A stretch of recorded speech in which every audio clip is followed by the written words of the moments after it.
Hey guys, welcome back to another OHA video. In this video I wanted to bring an update with regards to the participation demo table that will be presented at Hotlead this year. Been a considerable amount of work that's gone into this. I'm going to throw up a bunch of stills just sort of to give you a better idea of what's going on here. But I wanted to take you through some of the techniques I've been using to help build up the substrate of the board and take you through some of the products I'm using. These particular tables are supposed to be modular, so they can be used as a 2x4, so if you want to play like a Battle Companies or a small skirmish game. They're also going to remain very generic. You'll see some ruins on there with the Herstar's molds. Those are going to remain completely removable, so that this table will not have any I guess Middle-earth feel to it without adding that. So the purpose of that is to keep it modular for different game systems, but also to have everything sort of interchangeable. That way we can use the ruins on game mats or whatever we like for tournaments and such. So I just wanted to bring as much modularity into the table as possible. So I went with the 2x4 ready boards from Home Depot. They are 3/4 inch MDF. A little more expensive, but they're not going to warp, they're not going to bend, they're not going to anything. The substrate is the pink insulating foam built up in subsequent layers with a little bit of the white polystyrene, as well as you'll see this is actually spray foam. This was a new technique that I wanted to play with. I've done some outcrops, things of that nature using the expanding foam. Wasn't really happy with what occurred, but I think that was to do with the top coat that I ended up putting on it. So I've done this. I've done the test pieces you can see in the back. This is actually, these are built up layers of spray foam as well for the contours that have been cut down and then coated with a product called Flex Paste. Very happy with this. It doesn't shrink, it doesn't contract, expand, any of that. So there's been no movement since I've done it. That's about a week old. Very pleased with that for the ground cover. Then obviously I'm going to go in and use PVA glue and sand to give it a more gritty, dirty feel. So as you can see, I've stitched in some Woodland Scenics rock molds. This particular piece in here is actually going to be a river that follows through into this board. Only the two boards will have the river sections on them.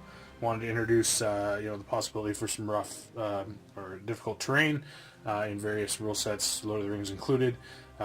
The third board I'm not showing only because it is just going to be a completely generic grass board.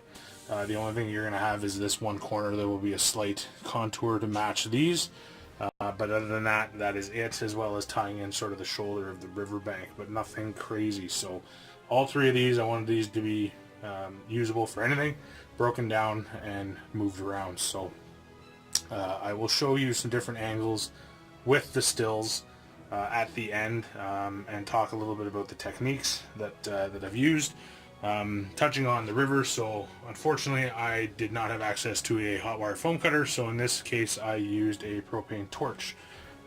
Picked up a Canadian Tire, just one of these here, self-lighting propane torch, and that was actually what I used to contour the foam. Now definitely highly recommend doing that outside for obvious safety reasons. The OHA is not responsible for any damage or death that may occur due to poor planning on your part. So use the torch outside, well ventilated area. You should probably wear a mask, safety glasses, all that mumbo jumbo. But it was very effective in contouring the foam. So you see these darker spots, that's actually where it's melted and you actually have contour into the foam. So very effective, very gradual effect as well, which is quite nice. Whereas the foam cutter is going to take a little more getting used to, knack, yada yada yada. With regards to foam as well, I was concerned about how it was going to shape the expanding foam. So if you're going to use this process or experiment with expanding foam, just to give you an idea, I did both these boards, so both these massive outcroppings to do the gradual steps up and down on both boards was 2 bottles of expanding foam. So that's about $10 or $5 a bottle, I think, at Canadian Tire. I was actually quite impressed at how far each one went and what you could do with it. You just lay it on in layers. You can get good. I use the smaller expanding foam. So there's two types. There's the large and the small. You want to use the small crevice. I think it's for windows and such. That one's going to expand the least. It just gives you a little more control, and it doesn't get all out of hand. Like the big stuff really expands. And then what you actually get is inside the foam, they have much larger cells inside the foam. So when you cut it and perforate it, it's going to be there's going to be a lot more work to fill it.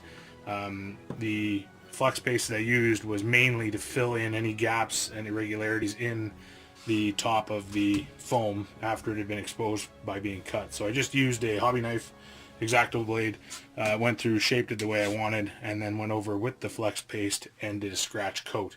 And very happy with the results. So it's a very easy, cheap way, minus the flex paste. It's a very cheap way to build up some foam layers and to really control where that foam goes. The flex paste itself is about $26 a bottle, so it's a little more expensive. Doesn't go as far, but it is a great product. The entire riverbed has to be lined with it, and that's just for the resin, for when I go to pour the river. So there's a little more work. Need to lay in, gravel, chalice, rocks, and such around the riverbed. And then various little detail pieces as well. Got a few more pieces to make up for the Her Starts molds. I'm doing a fair amount of casting, as you can see here. Tray of goodies.